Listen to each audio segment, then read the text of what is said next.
Estamos de volta com o Alerj Debate de hoje, falando sobre a hanseníase. Dr. Flávio, antigamente as pessoas chegavam a ter problemas nas extremidades do corpo, né, nos dedos, dos pés e das mãos. Muitas vezes perdiam, né, esses dedos. E hoje em dia, chega-se a esse ponto? Algum paciente chega a esse grau de evolução da doença? A incidência dessas complicações hoje em dia, por causa da cura, conforme eu falei anteriormente, é bem menor. Mas infelizmente ainda ocorre, né? E aí essa sequela ela pode ser grave ou não muito grave. Dos 38 mil casos, mais ou menos, um pouco mais, 38.080, do ano passado, cerca de 23% desses 38 mil casos novos de hanseníase no nosso país, 23% desses, quando diagnosticados, no dia do diagnóstico, já exibiam algum grau de sequela.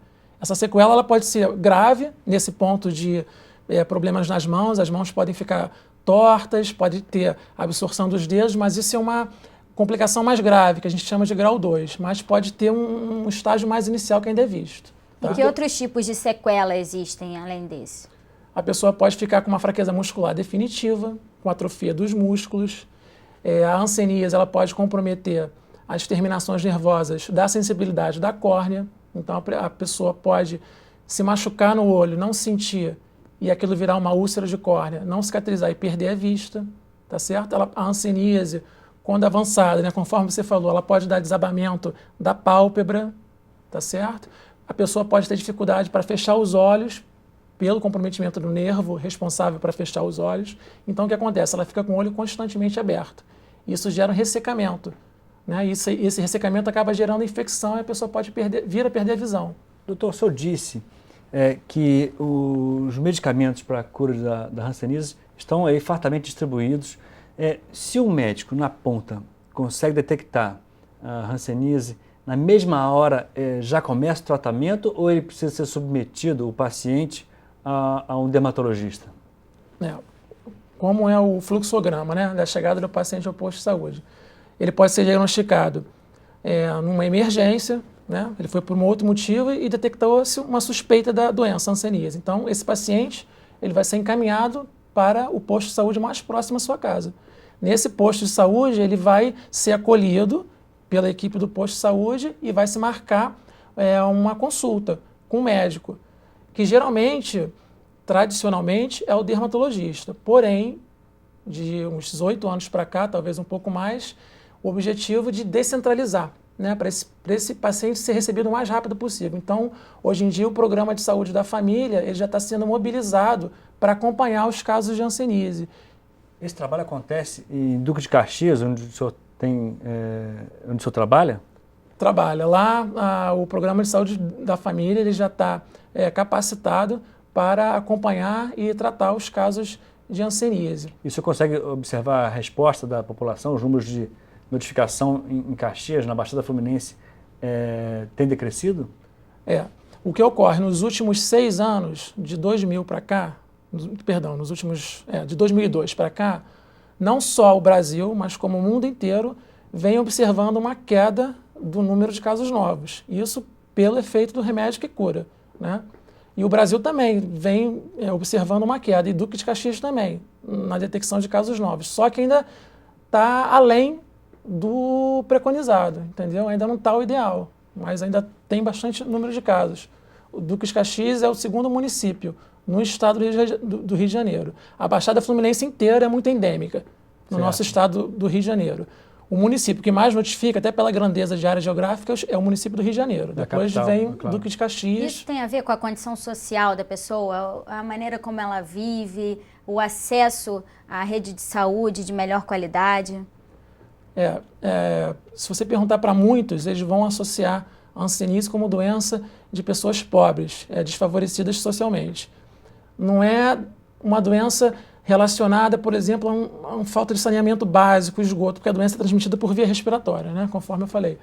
Só que a pessoa desfavorecida socialmente, ela tem um diagnóstico tardio, né, porque no início a doença ela não incomoda muito. É uma mancha branca que o paciente muitas das vezes tem um local escondido, que não chama a atenção das pessoas com quem ele convive, e ele vai levando até o ponto em que aquela lesão aumenta ou surgem outras. É nesse momento que ele tem que ser bem acolhido, por qualquer médico, não é só o dermatologista. O senhor falou que não há o contágio quando a pessoa já está em tratamento, né? Se ela já está tomando remédio, ela não transmite para outras pessoas. Existe uma maneira das pessoas se prevenirem da doença, já que os sintomas, às vezes, você não consegue perceber? A hanseníase é uma doença de evolução crônica. Então, assim, o período de incubação, ele não é como o da meningite. Dando um exemplo, a meningite meningocócica. Se eu tiver com meningite, amanhã o meu filho pode vir a ter, né, ou depois de amanhã. Na hanseníase não é assim. Demora de 2 a 5 anos para os sinais aparecerem. Então, como tem um período de incubação longo, quais são as medidas de prevenção? Primeira delas, o diagnóstico precoce. Porque diagnosticando rapidamente, você vai tratar rapidamente e impedir que essa pessoa transmita para outra. Outro método de prevenção é o exame obrigatório de todos os familiares que conviveram com portador de hanseníase nos últimos 5 anos. Isso é feito, doutor, esse exame? Muito Sim. Importante essa questão. Ele é feito, sim. O que ocorre é que nem sempre as pessoas, quando são chamadas, elas comparecem ao posto de saúde, porque elas não se sentem doentes. Então, às vezes, é difícil convencê-las a serem examinadas, mas é extremamente importante, uma das pedras fundamentais de prevenção é os exames contactantes, porque é quem está mais sujeito a adoecer. E, novamente, falando do Programa de Saúde da Família, isso é muito importante porque eles contam com os agentes de saúde, que vão até a casa da pessoa. Então, eles podem visitar o domicílio e examinar naquele dia as pessoas. E até fazer um trabalho de convencimento dessas pessoas a fazerem esses exames. Né? E outro método de prevenção que existe é a questão da vacina BCG. Então, assim, como assim? As pessoas podem estar confusas, mas a BCG não é para tuberculose?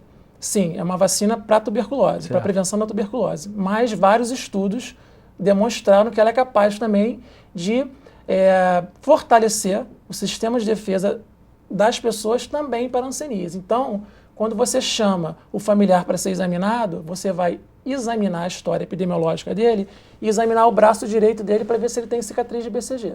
Se não houver essa cicatriz, ou se houver dúvida se ele foi ou não vacinado, a conduta é o posto de saúde vacinar esse paciente com a BCG, fazer uma dose. Porque existe uma probabilidade maior dele contrair a doença. Por ele ser contactante de quem tem, certo? Mais uma vez a gente observa que o importante é possível erradicar a hanseníase no Brasil, no Rio de Janeiro, mas é preciso um esforço muito maior dos governos para fazer divulgação, enfim, para poder a pessoa que tem hanseníase, o seu entorno de convívio, ser examinado imediatamente. Enfim, são medidas, diria, simples, fáceis de serem feitas, mas é preciso uma ação enérgica do governo, enfim, e ter esse contato pessoal dos agentes de saúde, enfim, todos envolvidos na área de saúde, para essa detecção, enfim, que a gente possa chegar aos índices europeus. Na Europa está erradicada a hanseníase? A meta da Organização Mundial de Saúde é que você tenha menos de um caso a cada 10 mil habitantes. Mas como você está tratando de doença infecciosa, na verdade, os pesquisadores eles valorizam mais a taxa de detecção de casos novos. Bom, gente, infelizmente o nosso programa está acabando. Queria agradecer, deputado, mais uma vez a presença. Doutor Flávio, obrigada. Muito obrigado. Se você quiser rever esse programa, basta acessar o nosso site, que é www.tvalerj.tv. Até a próxima.